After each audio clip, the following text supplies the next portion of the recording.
Dans la Rome antique, les généraux victorieux défilaient sous les acclamations, couronnés de lauriers, vénérés comme des dieux vivants. Pourtant, derrière eux, une voix murmurait sans relâche « Memento mori, souviens-toi que tu es mortel ». Ce simple rappel, au cœur du moment de gloire, servait de pilier, ramenant leur esprit à la réalité. C'était bien plus qu'une mise en garde.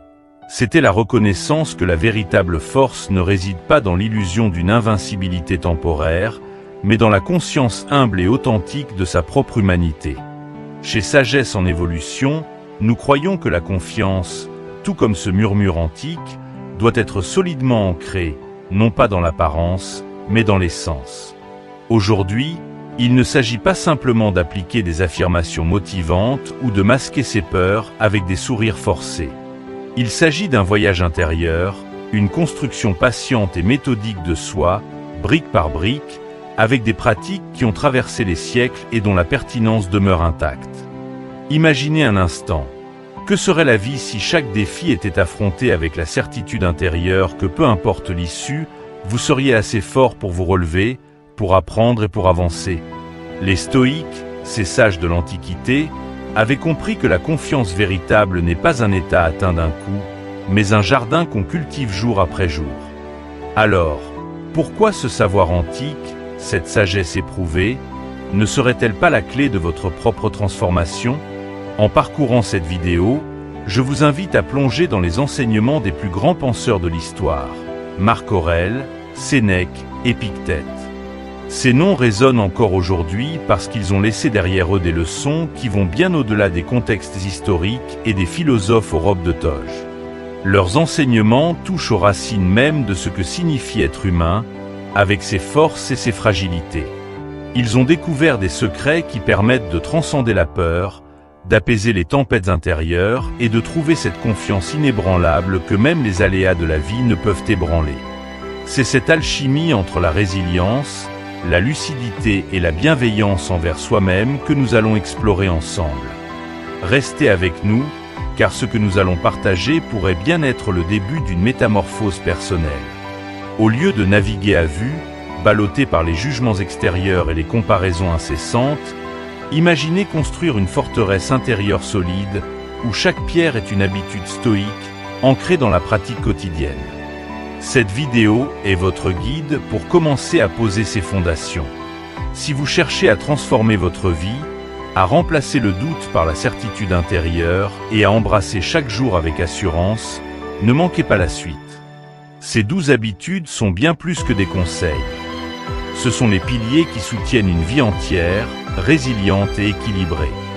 Vous découvrirez comment les implémenter, comment les transformer en des réflexes qui, jour après jour, élèveront votre esprit et vous prépareront à affronter la vie avec un calme assuré. Restez avec nous sur Sagesse en évolution et laissez ces enseignements stoïques enrichir et transformer votre parcours. 1. Arrêtez de vous comparer aux autres. Arrêter de se comparer aux autres est sans doute l'une des étapes les plus libératrices sur le chemin de la confiance. Nous vivons dans un monde où chaque succès, chaque instant de bonheur et chaque accomplissement est exposé à la vue de tous, surtout à travers les réseaux sociaux.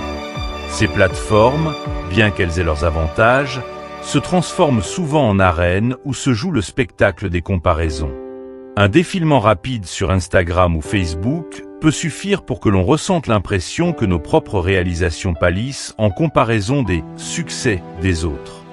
Pourtant, le stoïcien Épictète nous rappelle une vérité profonde. Se mesurer aux autres est non seulement une perte de temps, mais cela érode notre bien-être. C'est comme se lancer dans une course où l'arrivée change constamment de place, car il y aura toujours quelqu'un de plus accompli, plus chanceux ou apparemment plus heureux. En réalité, ce que nous voyons chez les autres est souvent une façade soigneusement construite. Chaque sourire photographié, chaque promotion annoncée, chaque moment de joie partagé est le produit d'une sélection minutieuse. Nous comparons nos moments de doute et d'épreuve à ces versions idéalisées de la vie des autres, créant ainsi un fossé insurmontable entre ce que nous sommes et ce que nous pensons que nous devrions être. Épictète, dans sa sagesse stoïque, aurait conseillé de se détourner de cette comparaison stérile et de rediriger son regard vers soi-même. Le seul concurrent véritable que vous avez, c'est la version d'hier de vous-même. L'idée de wabi-sabi, issue de la philosophie japonaise, peut nous aider à visualiser cette approche. Wabi-sabi célèbre la beauté de l'imperfection, la vérité que c'est précisément dans nos défauts et nos vulnérabilités que réside notre humanité. Pensez à un bol de poterie ancien, fêlé mais réparé avec de l'or. Sa valeur ne réside pas dans une perfection sans faille, mais dans la beauté et l'histoire que chaque imperfection raconte. De la même manière, notre parcours personnel, avec ses épreuves et ses victoires, doit être vu non pas comme un échec par rapport aux autres, mais comme une œuvre en constante évolution.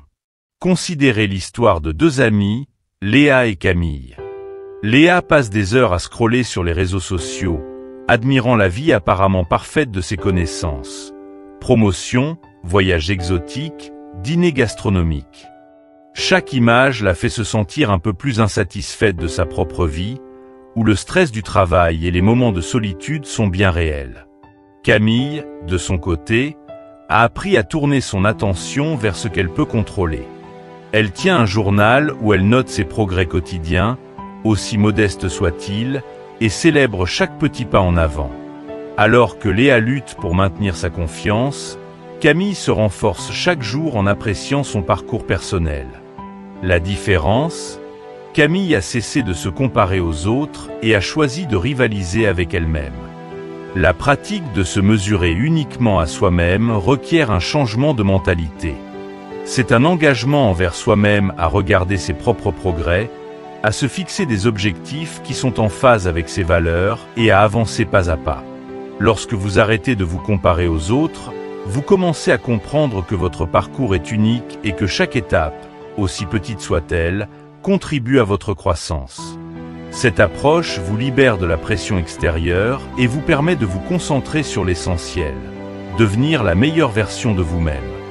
Mais comment mettre cela en pratique dans un monde où la comparaison est presque instinctive? Commencez par un moment d'introspection. Chaque jour, prenez quelques minutes pour réfléchir à vos propres réalisations, aussi petites soient-elles. Avez-vous résolu un problème complexe au travail? Avez-vous écouté un ami avec empathie? Chaque geste compte. Ensuite, réduisez le temps passé à consommer du contenu qui vous pousse à la comparaison et entourez-vous de ressources et de personnes qui inspirent la croissance personnelle. Créez un environnement où l'accent est mis sur l'encouragement et l'autonomisation, pas sur la compétition. La clé est de redéfinir la réussite. Pour un stoïcien, le succès n'est pas un trophée public, mais une paix intérieure, un sentiment de progrès personnel, même dans les moments de difficulté. En vous détournant des comparaisons et en vous concentrant sur votre propre parcours, vous renforcez non seulement votre confiance, mais aussi votre résilience face aux défis. Vous comprenez que votre valeur ne diminue pas parce que quelqu'un d'autre réussit. Pour ceux qui s'engagent à suivre cette voie, la transformation est palpable. Vous ne cherchez plus la validation dans le regard des autres, mais dans votre propre réflexion et vos propres réussites. Et chaque jour où vous vous évaluez selon vos propres standards est un jour où vous posez une pierre supplémentaire à la fondation de votre confiance inébranlable.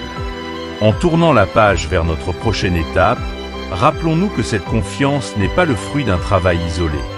Le chemin vers une confiance profonde se nourrit des choix que nous faisons chaque jour et des personnes qui nous entourent. Restez avec nous pour découvrir comment s'entourer de personnes positives peut amplifier ce sentiment de confiance et nourrir votre propre évolution. 2. Entourez-vous de personnes positives. Sénèque, l'un des plus grands penseurs stoïciens, ne laissez jamais au hasard le choix de ses relations. Fréquentez des gens qui vous font devenir meilleur, disait-il. Cette phrase, simple en apparence, cache une vérité fondamentale sur la façon dont nous nous façonnons et influençons notre propre vie. L'environnement dans lequel nous évoluons, surtout les personnes qui nous entourent, est l'un des déterminants les plus puissants de notre état d'esprit et de notre confiance. Chaque personne dans notre vie agit comme un miroir. Certaines reflètent nos forces et nous poussent à les exploiter, tandis que d'autres amplifient nos faiblesses ou plantent des graines de doute. Mais comment discerner quelles personnes nourrissent véritablement notre croissance et lesquelles nous retiennent? Pour mieux comprendre l'importance cruciale de s'entourer de personnes positives, prenons l'exemple de Z, un marchand de Bagdad médiéval.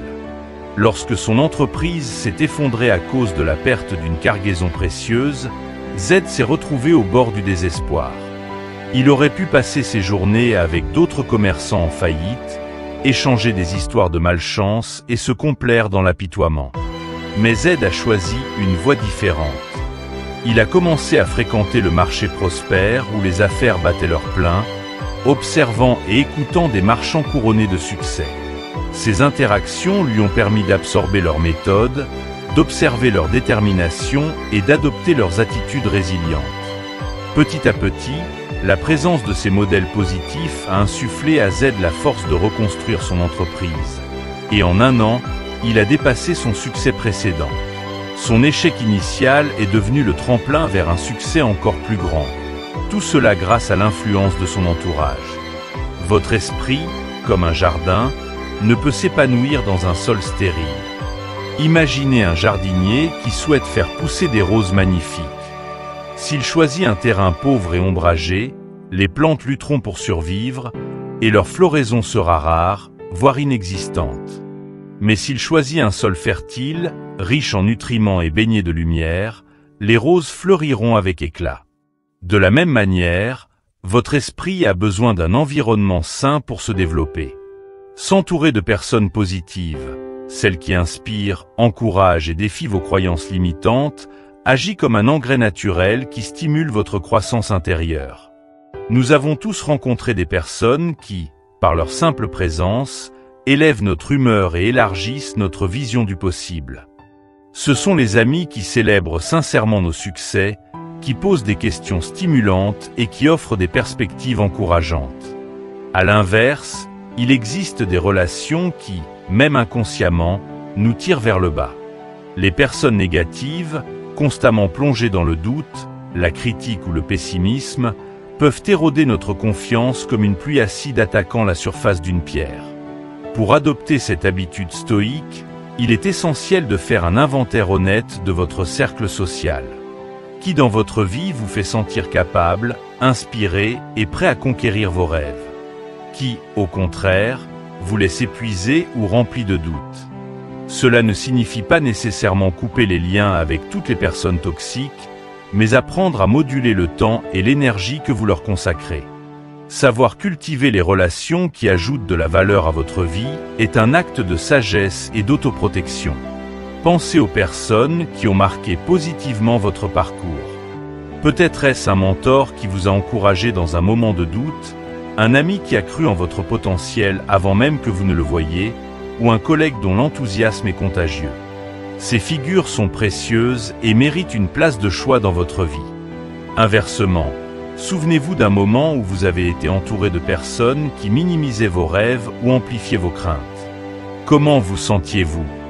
Probablement démoralisé, comme si le monde était rétréci et que vos ambitions étaient soudain hors de portée. S'entourer de personnes positives, ce n'est pas seulement une question de soutien moral. C'est un levier psychologique qui influence vos croyances sur ce qui est possible. Lorsque vous êtes entouré de personnes qui osent viser haut, qui voient les obstacles comme des défis et non des échecs, votre propre vision de la vie change. Vous commencez à voir les opportunités là où d'autres voient des impasses. Les stoïciens avaient bien compris cette dynamique. Ils savaient que la qualité des relations a un impact direct sur la qualité de la réflexion et, par extension, sur la qualité de la vie elle-même. Si vous doutez encore de la puissance de cette habitude, essayez une expérience simple. Passez une journée entière avec des personnes optimistes et pleines d'énergie et notez comment vous vous sentez à la fin de la journée. Puis, passez une autre journée entourée de personnes négatives ou critiques. Vous remarquerez la différence immédiate dans votre humeur, votre motivation et même votre posture. Rappelez-vous que la qualité de votre vie dépend largement de la qualité des personnes qui la peuplent. Comme Z qui a transformé son échec en succès grâce à un entourage positif. choisissez judicieusement ceux qui vous entourent. Leurs influences, leurs attitudes et leurs perspectives deviendront les vôtres avec le temps.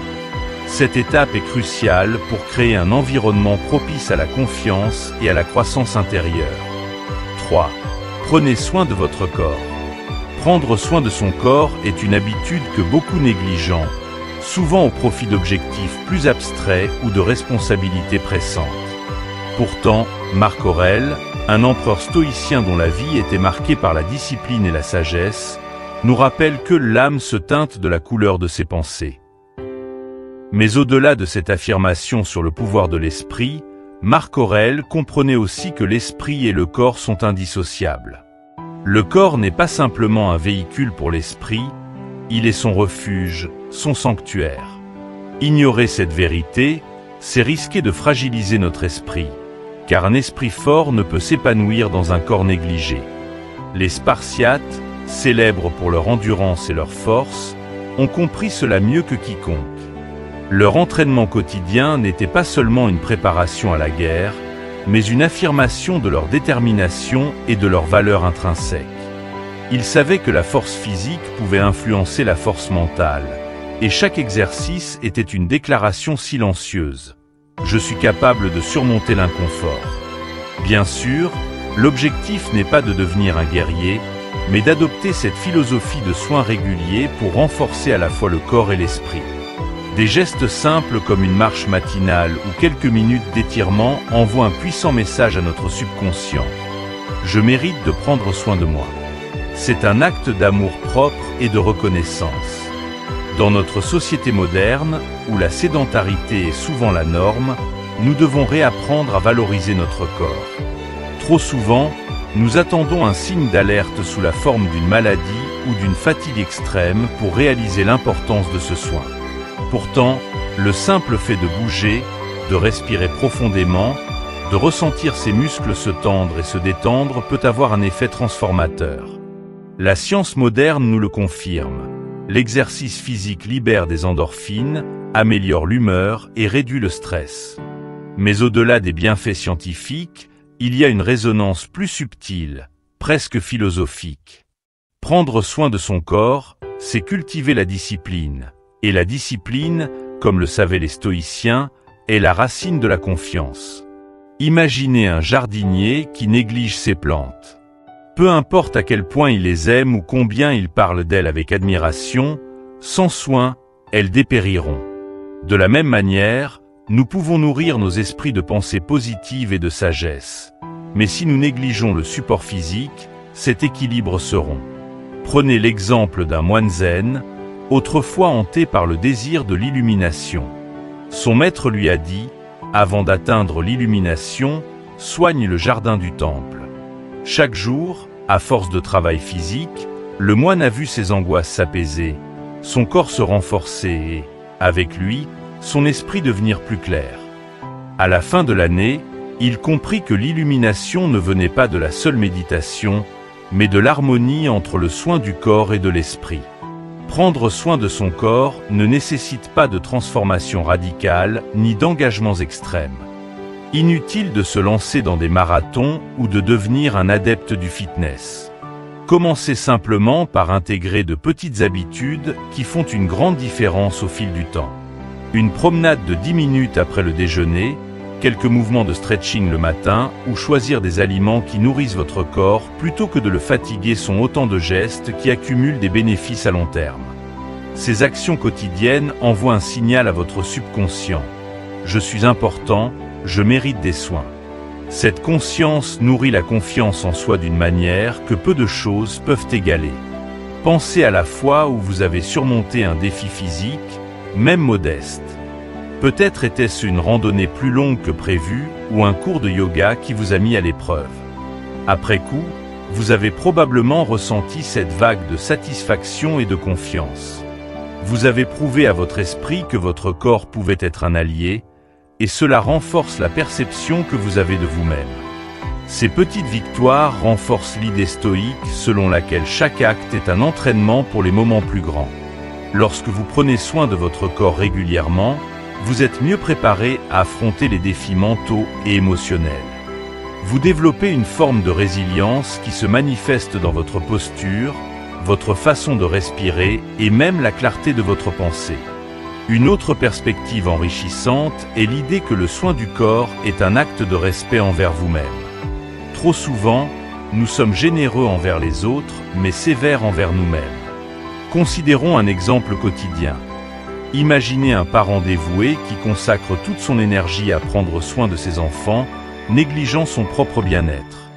Avec le temps, l'épuisement s'installe et la capacité à donner de l'amour et de la patience diminue.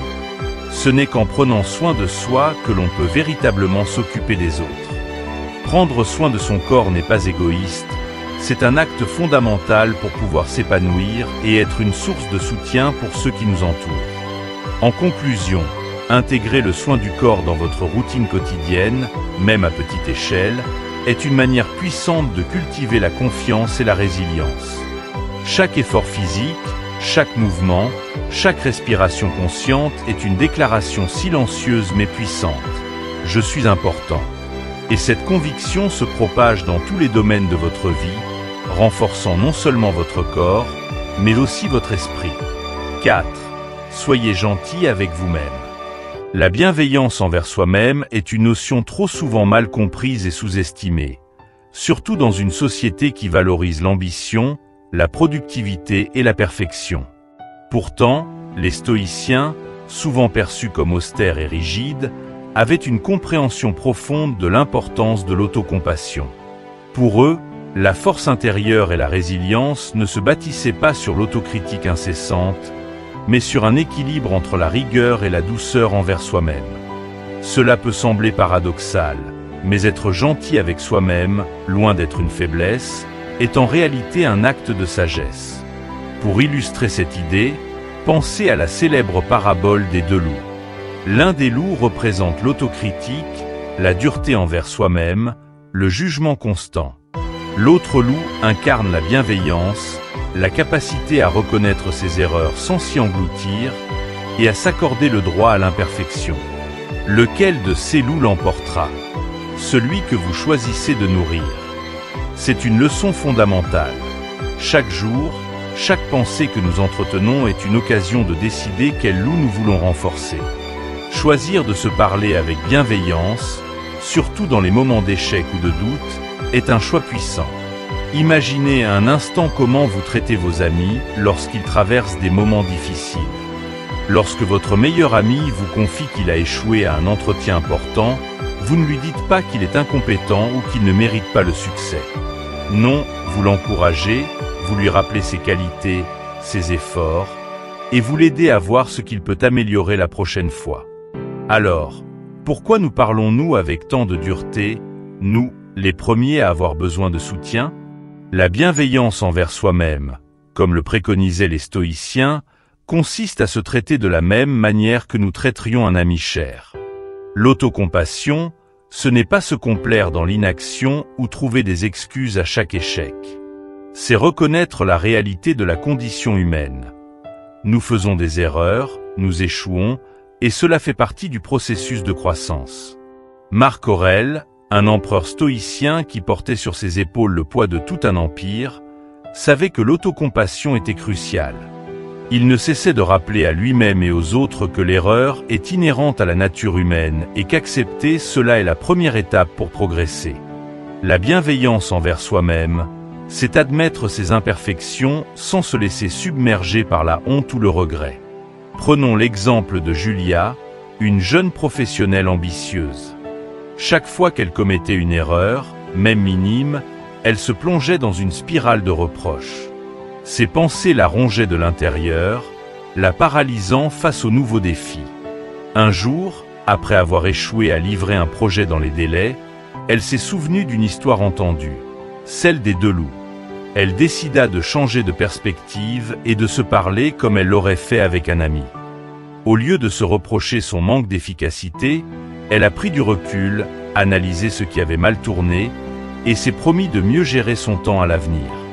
Cette simple modification de son discours intérieur a transformé sa façon d'aborder ses erreurs et a fait d'elle non seulement une professionnelle plus résiliente, mais aussi une personne plus heureuse.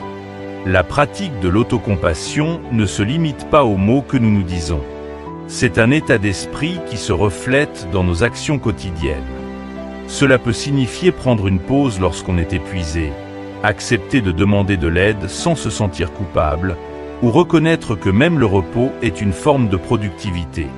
Cette bienveillance envers soi-même construit un espace mental où la confiance peut s'enraciner et croître.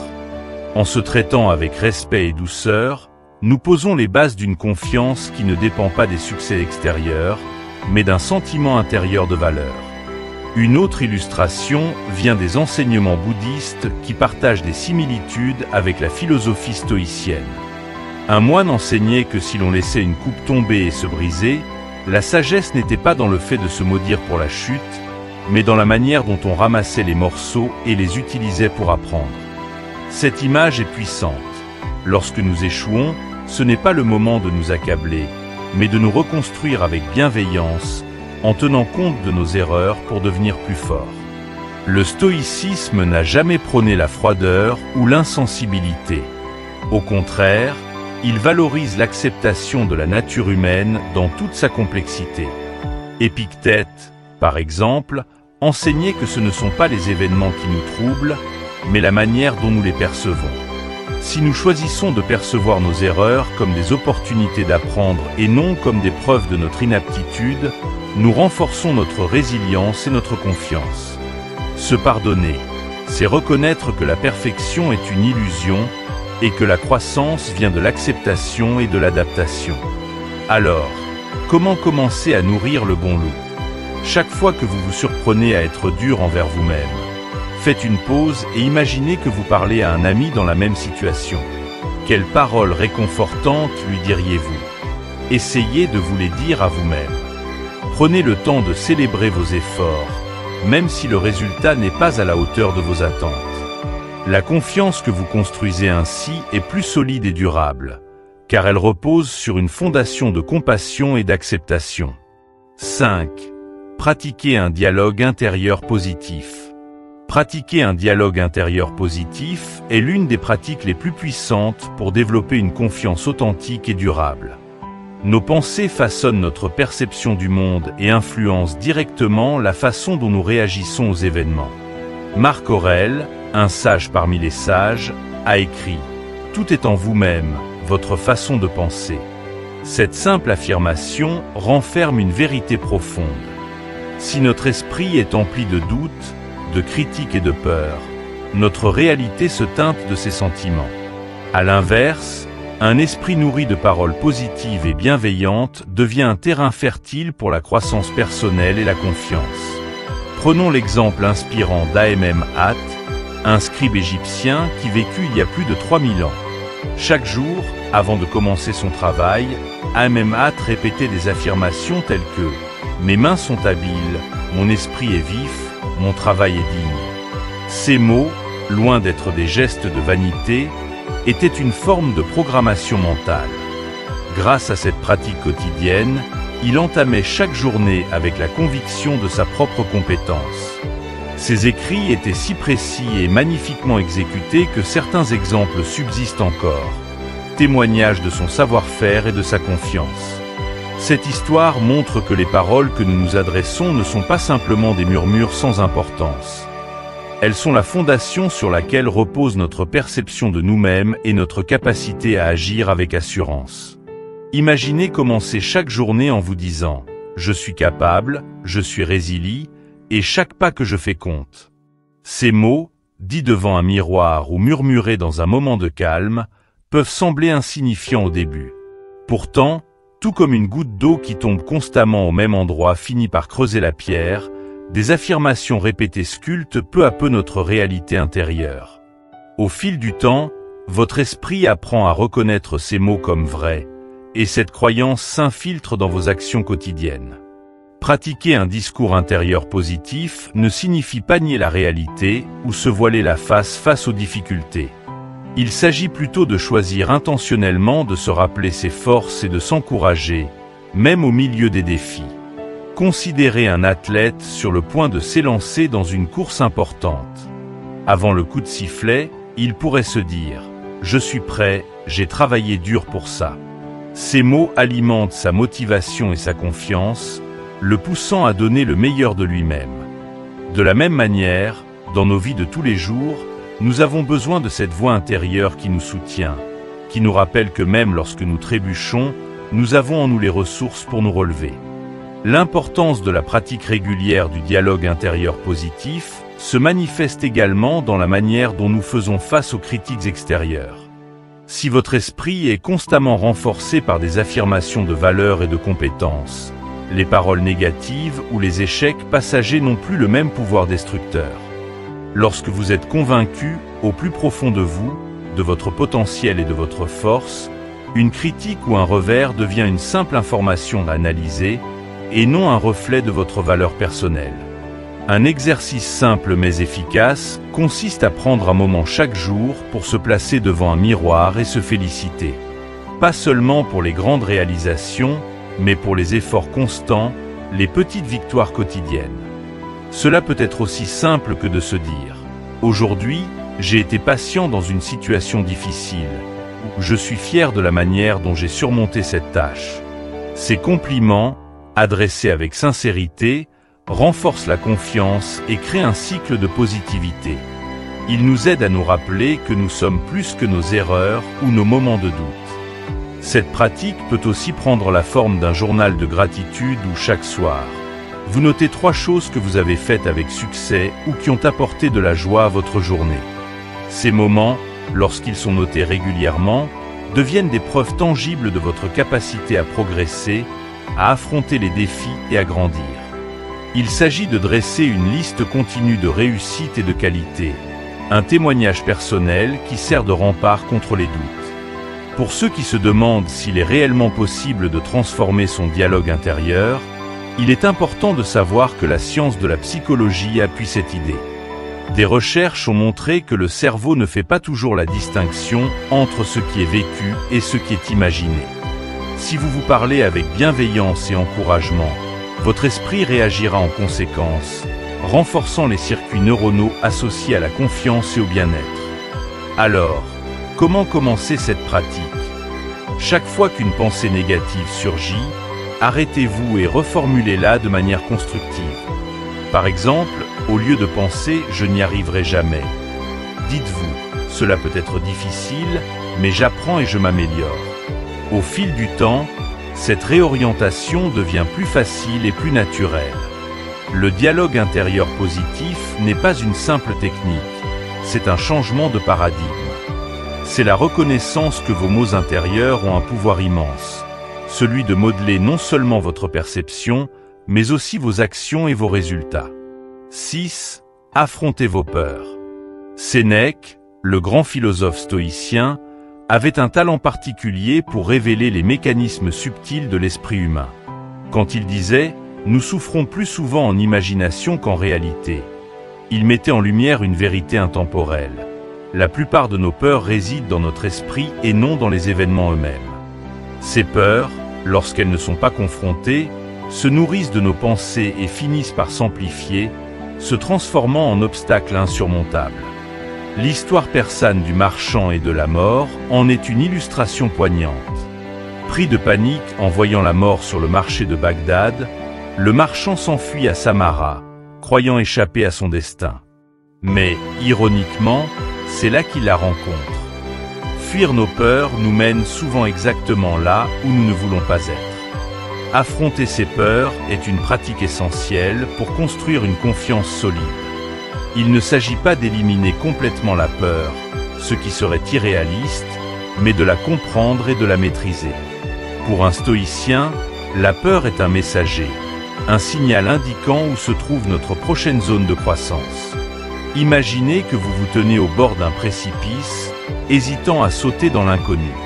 La peur peut vous paralyser ou vous pousser à réfléchir, à évaluer vos capacités, à préparer un saut mesuré. C'est dans cette réflexion et cette préparation que réside la force du stoïcisme. Non pas nier la peur, mais l'affronter avec discernement. Visualiser ses peurs est une technique que les stoïciens pratiquaient activement, connue sous le nom de préméditation des mots.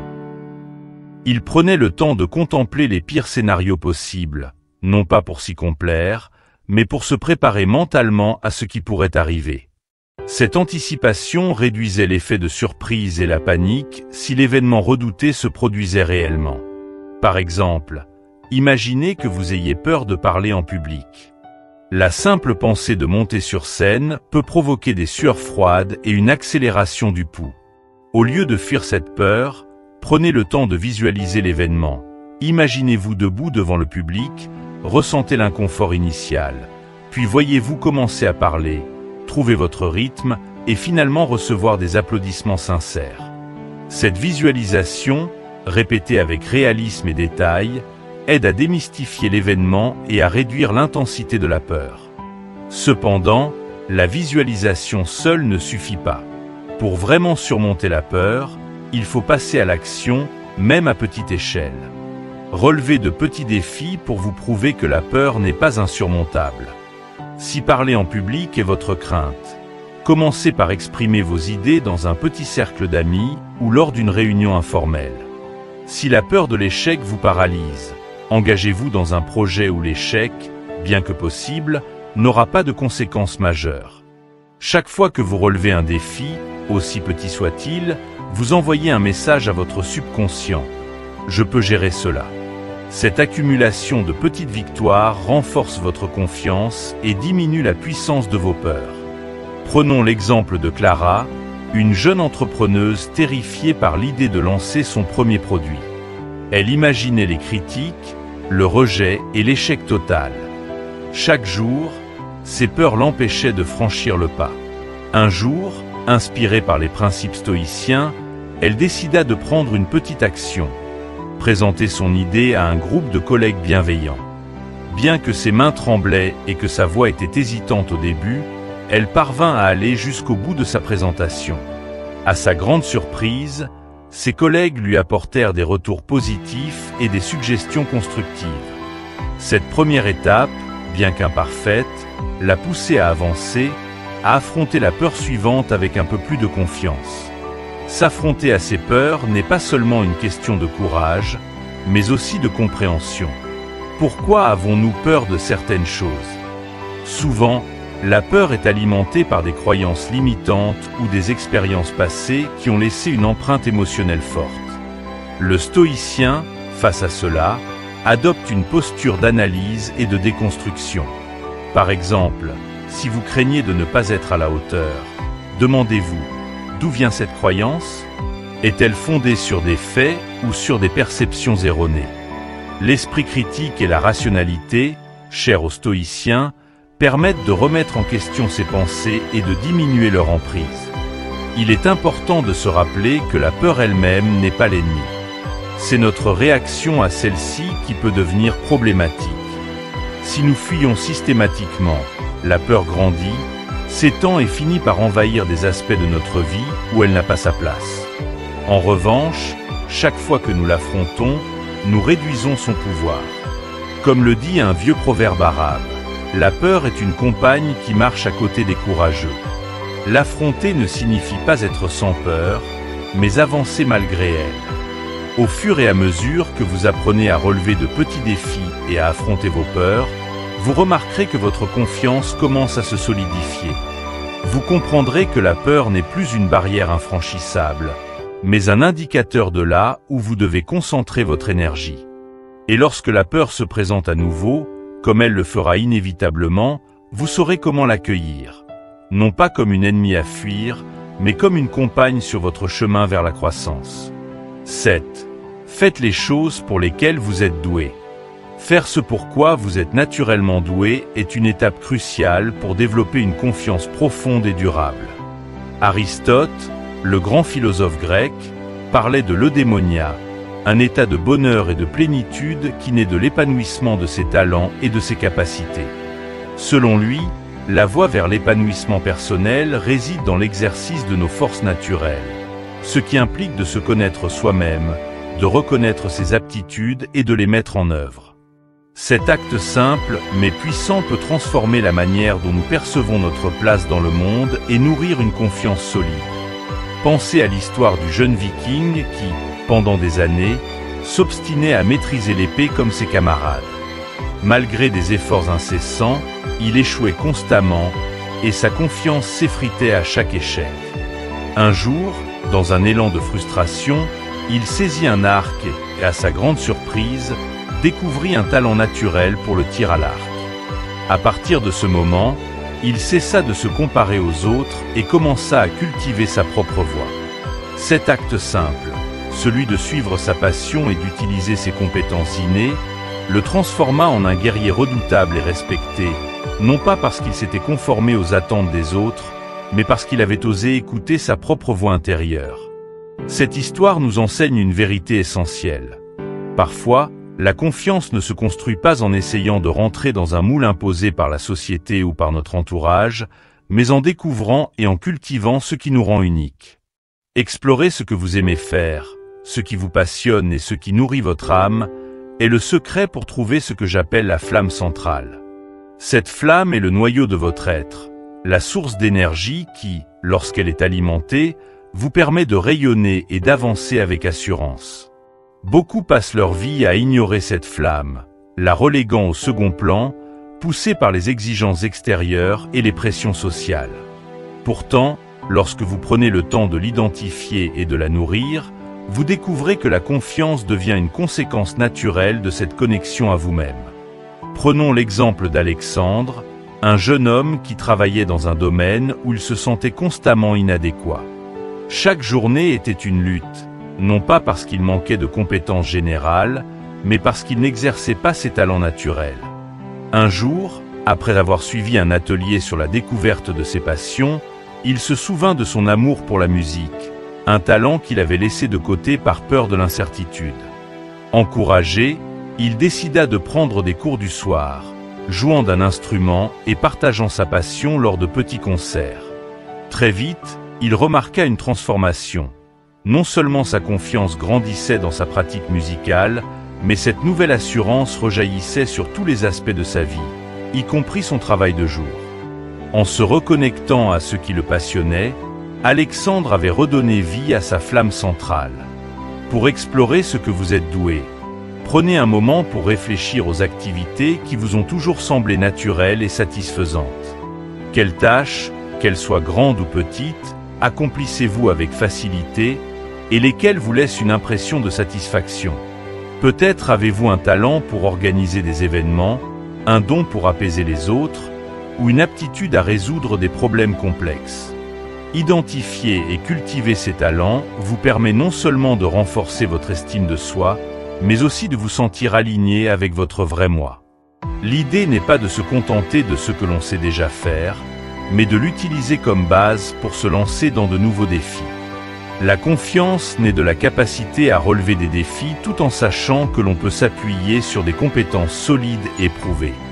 C'est un équilibre entre la sécurité intérieure et la croissance extérieure. En combinant la pratique de vos forces naturelles et l'exploration de nouveaux terrains, vous créez un cercle vertueux où chaque réussite alimente la suivante, renforçant ainsi votre confiance.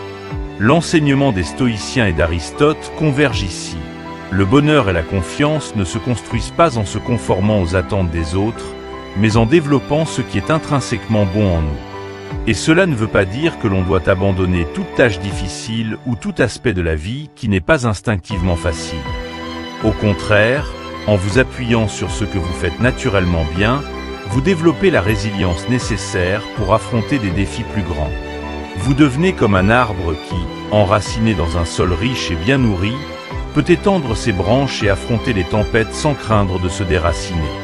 Pour mettre cette pratique en action, commencez par une simple liste. Notez 5 choses que vous faites bien, même si elles semblent triviales. Ensuite, engagez-vous à faire au moins une de ces choses chaque jour, non pas pour impressionner qui que ce soit, mais pour vous rappeler ce dont vous êtes capable. Vous découvrirez que cette pratique quotidienne de ce que vous êtes doué renforce votre confiance et prépare le terrain pour de plus grands défis. En cultivant ce qui vous rend unique, vous alimentez une source de confiance inépuisable. C'est cette confiance, enracinée dans l'authenticité, qui vous permettra de naviguer à travers les moments de doute et d'incertitude. Et alors que nous progressons dans cette exploration des habitudes stoïques pour développer une confiance inébranlable, Nous allons découvrir comment accepter les critiques avec grâce. Car même lorsque l'on suit sa passion et que l'on développe ses talents, la vie nous confrontera inévitablement à des avis extérieurs. La façon dont nous les recevons peut renforcer notre confiance ou la miner. 8. Apprenez à accepter les critiques avec grâce. Apprendre à accepter les critiques avec grâce est un art subtil, souvent difficile à maîtriser mais essentiel pour développer une confiance inébranlable. Dans une société où la validation externe est souvent survalorisée, recevoir une critique peut se révéler déstabilisant. Pourtant, Épictète, l'un des plus influents philosophes stoïciens, enseignait que la sagesse commence véritablement lorsqu'on n'est pas perturbé par les critiques. Cette capacité à maintenir son calme et à chercher des leçons même dans les remarques les plus acerbes transforme la critique d'une menace en une opportunité de croissance. Il est facile de prendre les critiques de manière personnelle et de les voir comme des attaques contre notre valeur. Mais le stoïcisme nous invite à une approche différente. Considérer chaque commentaire, positif ou négatif, comme un outil de réflexion. Pour cela, l'histoire du maître de thé japonais, Senoriki, est éclairante. Lorsqu'il fut critiqué par un samouraï pour la manière dont il menait sa cérémonie du thé, il ne s'est pas emporté ni n'a cherché à se justifier immédiatement. Au lieu de cela, il proposa de refaire la cérémonie avec grâce et concentration. Le résultat fut si impressionnant que le samouraï, comprenant la beauté et la maîtrise derrière chaque mouvement, retira sa critique et s'inclina devant le maître. Cette histoire montre que la critique, lorsqu'elle est acceptée avec humilité et sagesse, peut devenir une occasion de révéler et de renforcer notre maîtrise de soi. Comment faire de cette pratique une habitude? Commencez par une pause consciente de 3 respirations avant de réagir. Cette pause, aussi simple soit-elle, est une manière puissante de reprendre le contrôle de vos émotions. La première respiration vous permet de reconnaître l'impact émotionnel immédiat de la critique. La seconde respiration vous donne le temps de réfléchir à la nature de la critique. Est-elle constructive? Y a-t-il une part de vérité qui mérite d'être explorée? Enfin, la troisième respiration vous rappelle que la critique est souvent plus révélatrice de la perspective de la personne qui la formule que de votre propre valeur intrinsèque.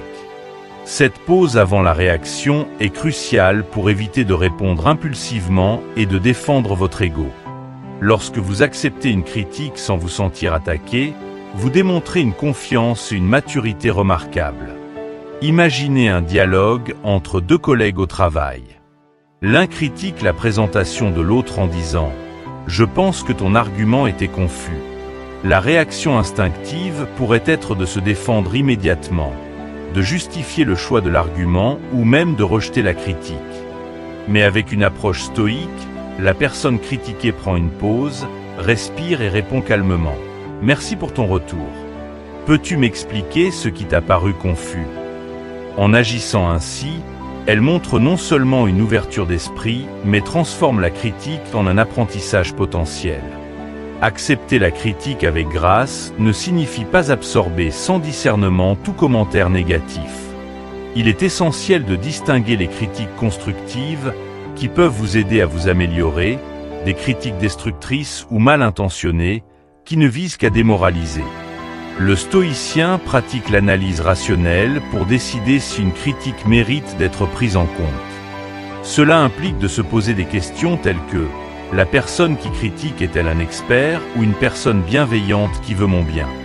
Ai-je entendu cette critique de manière répétée et de différentes sources ? Si la réponse est oui, il est probablement sage d'y prêter attention. La critique constructive peut être un outil puissant de croissance. Si quelqu'un vous dit que votre manière de communiquer est parfois confuse, c'est l'occasion de réfléchir et de perfectionner cette compétence. Pensez à des artistes ou des écrivains de renom qui cherchent activement des critiques honnêtes pour affiner leur article. Ils comprennent que chaque commentaire, même difficile à entendre, est un pas de plus vers l'excellence. Le maître calligraphe Persky, au lieu de se décourager face aux critiques sévères, demanda « Où puis-je m'améliorer ?» est un parfait exemple de cette sagesse. Des années plus tard, Il devint l'un des artistes les plus reconnus de son temps. Toutefois, même lorsque la critique est infondée ou teintée de négativité, elle offre une autre forme de leçon, la pratique de l'indifférence stoïque. Si un commentaire ne contient aucune vérité utile et ne vise qu'à déstabiliser, il est essentiel d'apprendre à le laisser glisser sans impact sur notre bien-être. Comme l'enseignait Épictète, nous ne pouvons pas contrôler ce que les autres disent, mais nous pouvons contrôler notre réaction à leurs mots. Développer cette indifférence face aux critiques non constructives est une marque de confiance inébranlable. Pour intégrer cette habitude à votre quotidien, exercez-vous à demander des retours de manière proactive. Cela peut sembler contre-intuitif, mais chercher activement la critique montre que vous êtes ouvert à l'amélioration et non gouverné par la peur de l'échec. Demandez des opinions à des personnes que vous respectez, en leur précisant que vous êtes ouvert aux critiques constructives. Cela prépare votre esprit à accueillir ces retours comme des éléments de progression et non comme des attaques. En résumé, apprendre à accepter la critique avec grâce est une démarche qui nécessite de la pratique et de la persévérance. Mais chaque effort que vous faites pour accueillir et examiner les critiques renforce votre confiance et votre résilience. 9. Fixez-vous des objectifs réalistes.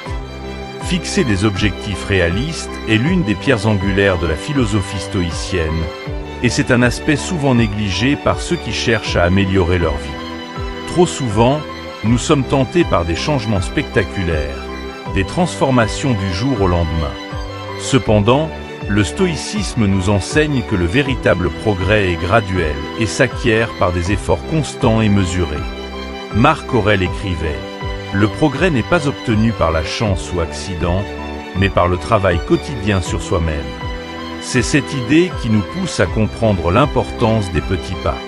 L'histoire du griot Jabari du Mali illustre parfaitement cette leçon. Jabari rêvait de devenir le plus grand conteur de son peuple, un objectif ambitieux qui aurait pu sembler écrasant. Mais il ne s'est pas lancé dans une quête irréaliste pour mémoriser des milliers d'histoires en une nuit. Au lieu de cela, il a pris l'engagement modeste mais soutenu d'apprendre une histoire par jour. À première vue, cela peut paraître insignifiant, mais après des années de pratique, Jabari maîtrisait un répertoire impressionnant et était devenu le plus renommé des griots. C'est la puissance des objectifs réalistes. Ils permettent de construire une base solide, jour après jour, jusqu'à ce que la somme de ces petites actions aboutisse à une transformation remarquable. Cette approche est fondamentale, car elle ancre la confiance en la rend réalisable. Lorsque vous vous fixez des objectifs trop ambitieux ou irréalistes, l'échec semble inévitable, ce qui érode la confiance en soi. Les stoïciens nous enseignent que la modération et la constance sont les clés de l'accomplissement. Au lieu de viser immédiatement un exploit grandiose, concentrez-vous sur des objectifs réalistes qui vous motivent et vous permettent de progresser graduellement. Vous souhaitez écrire un livre? Commencez par une page par jour. Vous voulez courir un marathon? Engagez-vous d'abord à courir quelques kilomètres chaque matin. Chaque petite victoire compte, car elle renforce votre sentiment de capacité et prépare le terrain pour des réussites futures. La pratique de la kaizen, un concept japonais qui prône l'amélioration continue par de petits ajustements, rejoint parfaitement cette philosophie stoïcienne. Ce principe nous rappelle que le changement ne doit pas être soudain pour être efficace. Même une amélioration d'1 degré chaque jour, si elle est maintenue, peut mener à un progrès colossal au fil du temps. Imaginez une personne qui se consacre chaque matin à lire quelques pages d'un livre. En un mois, elle aura peut-être fini un livre entier, et en un an, des dizaines de livres. Cette accumulation de savoir et de nouvelles perspectives contribue à sa croissance personnelle et professionnelle, créant ainsi un effet boule de neige sur sa confiance. La question est donc, comment se fixer des objectifs réalistes? Commencez par identifier vos grandes aspirations et décomposez-les en tâches plus petites, gérables et concrètes. Si votre objectif est de changer de carrière, ne vous lancez pas immédiatement dans une formation complète qui pourrait vous submerger. Divisez ce grand projet en étapes. Faites des recherches sur le domaine qui vous intéresse, suivez un atelier ou un cours d'introduction, mettez à jour votre CV. Chaque étape accomplie est une validation de votre engagement et de votre progression, et elle renforce votre confiance en vos capacités. Une autre approche efficace est de tenir un journal de vos objectifs et de vos progrès. Prenez le temps chaque soir de noter ce que vous avez accompli, même si cela vous semble modeste. Cette pratique simple crée une trace visible de vos efforts, un rappel que chaque petite action compte. Les anciens Romains avaient un dicton: petit à petit, l'oiseau fait son nid. La visualisation de vos accomplissements sur le long terme devient une source de motivation et de fierté, vous poussant à continuer même lorsque la progression semble lente.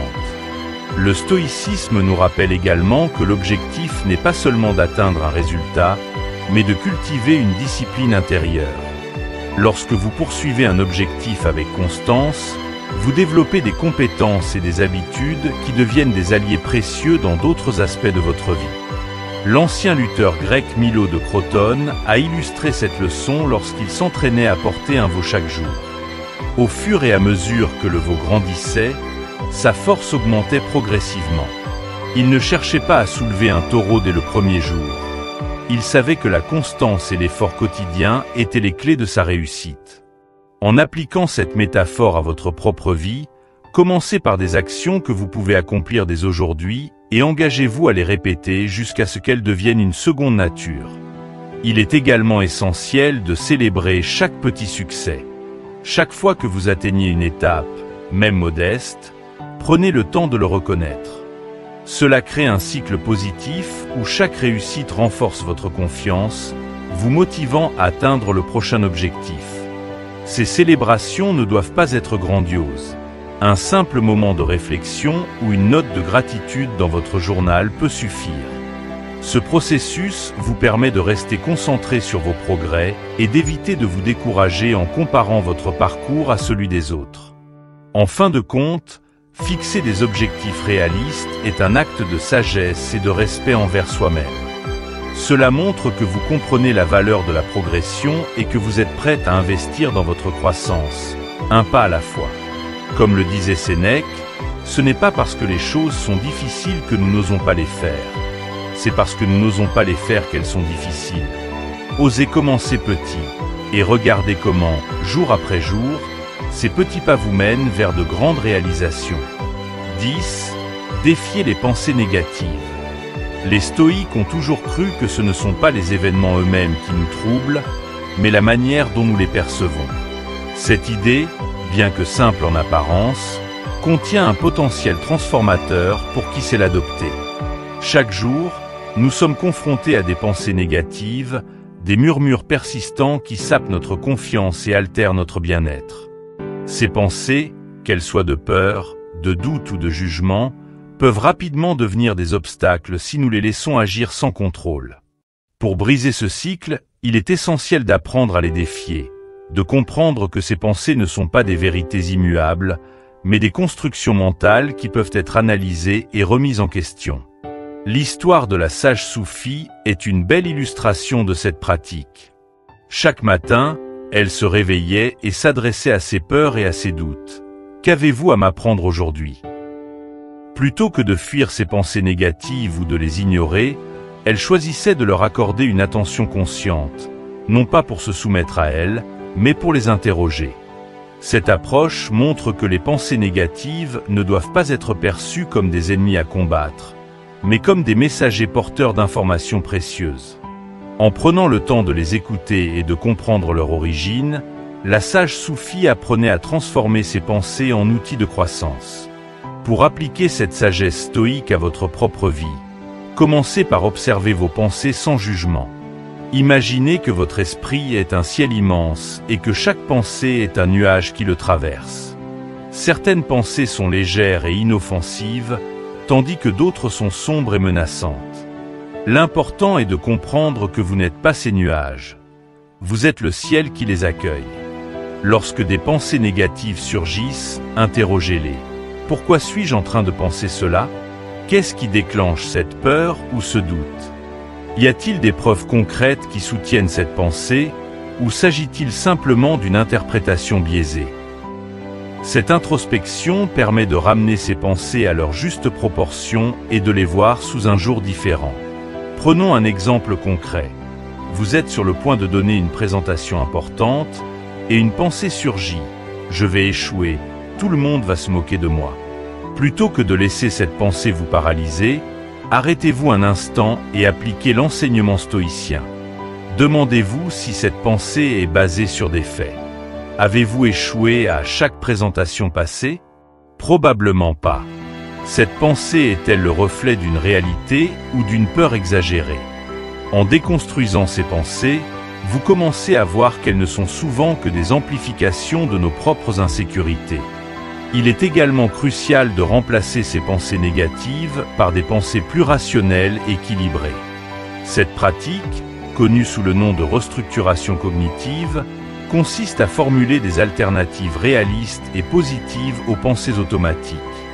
Par exemple, au lieu de penser « je vais échouer », dites-vous « je me suis préparé et je vais faire de mon mieux », et cela est suffisant. Cette transformation ne se fait pas du jour au lendemain. Mais chaque fois que vous vous engagez dans cette pratique, vous renforcez votre capacité à défier les pensées négatives et à les remplacer par des affirmations qui soutiennent votre confiance. Les stoïciens pratiquaient aussi la préméditation des mots, un exercice qui consiste à visualiser les pires scénarios possibles afin de se préparer mentalement et de réduire la peur associée. Cette méthode, loin d'être pessimiste, permettait de comprendre que même si le pire devait arriver, la vie continuerait et nous serions capables d'y faire face. En confrontant vos peurs de cette manière, vous apprenez que la plupart des pensées négatives perdent de leur pouvoir lorsqu'elles sont exposées à la lumière de la raison. Les pensées négatives, lorsqu'elles ne sont pas remises en question, peuvent conduire à ce que les psychologues appellent des distorsions cognitives. Ces pièges mentaux incluent le catastrophisme, la généralisation excessive et la pensée tout ou rien.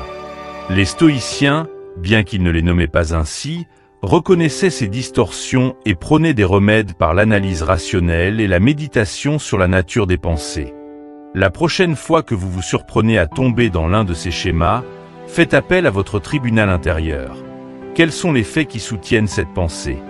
Quelles preuves montrent que cette pensée est erronée?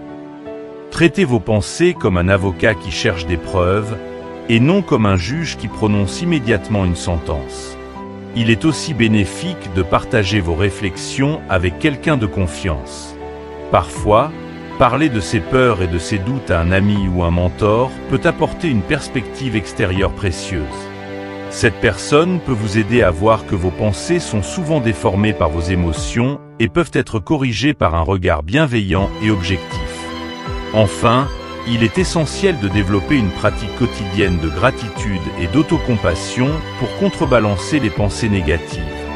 Chaque soir, notez 3 choses pour lesquelles vous êtes reconnaissant et 3 moments où vous avez surmonté un doute ou une peur. Cela vous rappellera que même dans les jours difficiles, il y a des preuves tangibles de votre force et de votre progression. En défiant vos pensées négatives, vous bâtissez un esprit plus résilient et une confiance qui repose sur des bases solides. Cette confiance est le fruit de votre capacité à remettre en question ce qui surgit dans votre esprit et à choisir consciemment des pensées qui soutiennent votre bien-être. 11. Célébrez les petites victoires. Célébrer les petites victoires est une habitude simple, mais souvent négligée, qui peut avoir un impact profond sur la construction de la confiance en soi. En Bhoutan, un pays réputé pour mesurer la richesse nationale en termes de bonheur plutôt que de PIB, il est de tradition de commencer chaque journée en célébrant 5 petites victoires. Ces victoires ne sont pas forcément des accomplissements spectaculaires. Elles peuvent être aussi simples que d'avoir bien dormi, d'avoir pris un petit déjeuner sain ou d'avoir eu une conversation agréable. Cette tradition est une reconnaissance consciente que chaque jour est rempli de petites réussites qui méritent d'être reconnues et valorisées. En les célébrant, nous créons un état d'esprit qui privilégie la positivité et la gratitude. Alexandre le Grand, l'un des plus grands stratèges de l'histoire, avait une compréhension intuitive de ce concept. Avant chaque grande bataille, il rassemblait ses troupes non seulement pour planifier, mais aussi pour se remémorer les victoires passées, petites et grandes. Ces moments de célébration et de reconnaissance collective servaient à renforcer la confiance de ces soldats et à leur rappeler qu'ils étaient capables de surmonter les obstacles. La leçon que nous pouvons en tirer est que la confiance n'est pas seulement bâtie sur de grandes réalisations, mais sur une accumulation de succès quotidiens qui, ensemble, créent un sentiment de compétence et de résilience.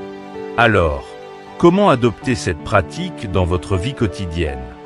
Une méthode efficace est de tenir un journal de la victoire. Chaque soir, avant de vous coucher, prenez quelques minutes pour noter 3 à 5 petites victoires de la journée. Cela peut être le fait d'avoir terminé un projet au travail, d'avoir pris le temps de lire un chapitre d'un livre ou d'avoir appelé un ami pour prendre des nouvelles. L'important est de reconnaître ces moments pour ce qu'ils sont, des étapes vers votre croissance personnelle et votre bien-être. Cette pratique n'est pas seulement une façon de se remémorer des événements positifs. Elle agit sur votre subconscient, renforçant l'idée que vous êtes capable et efficace. Les neurosciences confirment l'efficacité de cette méthode. Lorsque vous célébrez une victoire, même modeste, votre cerveau libère de la dopamine, un neurotransmetteur associé au plaisir et à la motivation. Cette libération crée un circuit de récompense qui renforce les comportements positifs et encourage la répétition. En répétant cette habitude, vous entraînez votre esprit à chercher activement des opportunités de succès. Et avec le temps, votre perception de vous-même change pour devenir plus positive et plus confiante. Célébrer les petites victoires aide aussi à combattre la tendance naturelle que nous avons à minimiser nos réussites tout en amplifiant nos échecs. Trop souvent, nous passons rapidement sur nos réussites et nous attardons sur nos erreurs, ce qui érode la confiance et nourrit un discours intérieur négatif. En reconnaissant intentionnellement ces petites victoires, nous rééquilibrons notre perception et cultivons un état d'esprit qui voit le verre à moitié plein. Par exemple, si vous avez réussi à gérer une situation stressante au travail sans perdre votre calme, cela mérite d'être noté et célébré. Chaque réussite, même petite, contribue à construire un socle de confiance sur lequel vous pouvez vous appuyer en cas de défi plus grand. L'idée est d'adopter la mentalité du Kaizen, un concept japonais qui prône l'amélioration continue par des petits pas. Chaque petite victoire est une brique ajoutée à l'édifice de votre confiance. À la fin de la semaine, lorsque vous relisez votre journal de la victoire, vous prenez conscience de tout ce que vous avez accompli, même si cela ne semblait pas significatif sur le moment. Cette pratique permet de voir l'évolution cumulative de vos efforts et vous motive à poursuivre dans la même direction. Il est aussi essentiel de partager ces petites victoires avec les personnes qui comptent pour vous. Parler de ce que vous avez réussi, aussi minime soit-il, avec des amis ou des proches peut amplifier votre sentiment de réussite et de reconnaissance. Cela crée un cercle de soutien et de positivité qui encourage non seulement votre propre croissance, mais aussi celle de votre entourage. Imaginez une famille qui, à table, partage les petites victoires de la journée. Cela renforce les liens et crée un environnement où l'effort est valorisé et où chacun apprend à reconnaître et à célébrer ses propres réussites. En fin de compte, l'importance de célébrer les petites victoires réside dans la construction d'une mentalité qui valorise le processus, pas seulement le résultat final. Les stoïciens nous rappellent que la vie est faite de hauts et de bas, et que chaque petite réussite doit être vue comme une étape sur le chemin de la vertu et de l'épanouissement personnel. Chaque moment de célébration est une pause qui nous permet de reconnaître notre progression et de nous préparer pour les prochains défis avec un esprit renforcé. Alors, prenez le temps de noter vos petites victoires, célébrez-les et faites-en une pratique quotidienne. Vous verrez que cela renforce non seulement votre confiance, mais aussi votre motivation à continuer à avancer. 12. Concentrez-vous sur la croissance continue, pas sur la perfection. Se concentrer sur la croissance continue plutôt que sur la perfection est sans doute l'un des enseignements les plus libérateurs que l'on puisse adopter. Dans un monde qui valorise l'excellence et la compétition, nous sommes souvent tentés de viser un état idéal où aucune faute, aucun échec et aucune imperfection ne viendrait entacher nos accomplissements. Pourtant, La quête de la perfection est un piège insidieux qui peut étouffer la créativité, la motivation et même la confiance. Pour échapper à ce cycle, il est essentiel de comprendre que la véritable force réside non pas dans l'absence d'erreur, mais dans la capacité à évoluer malgré et grâce aux imperfections.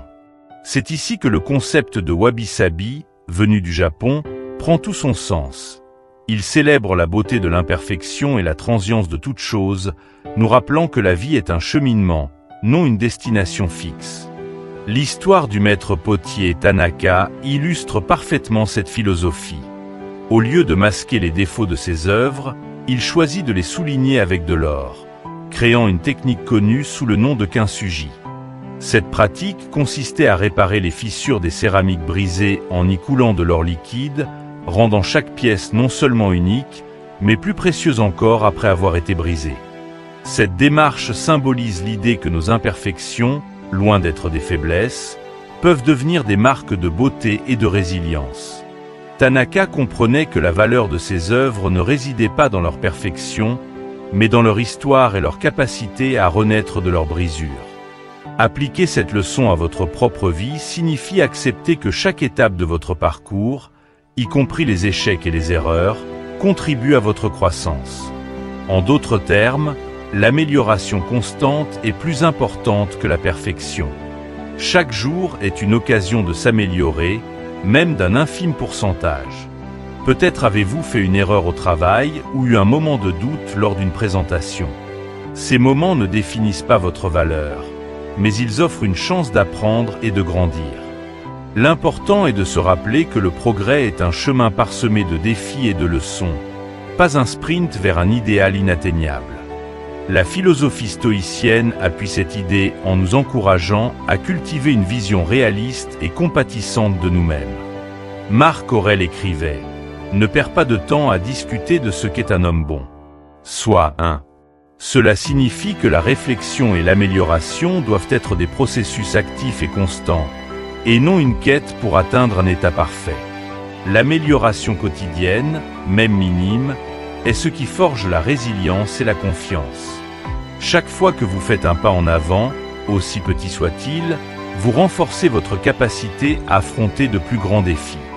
Les progrès constants, accumulés jour après jour, construisent un socle de confiance et de compétences solides.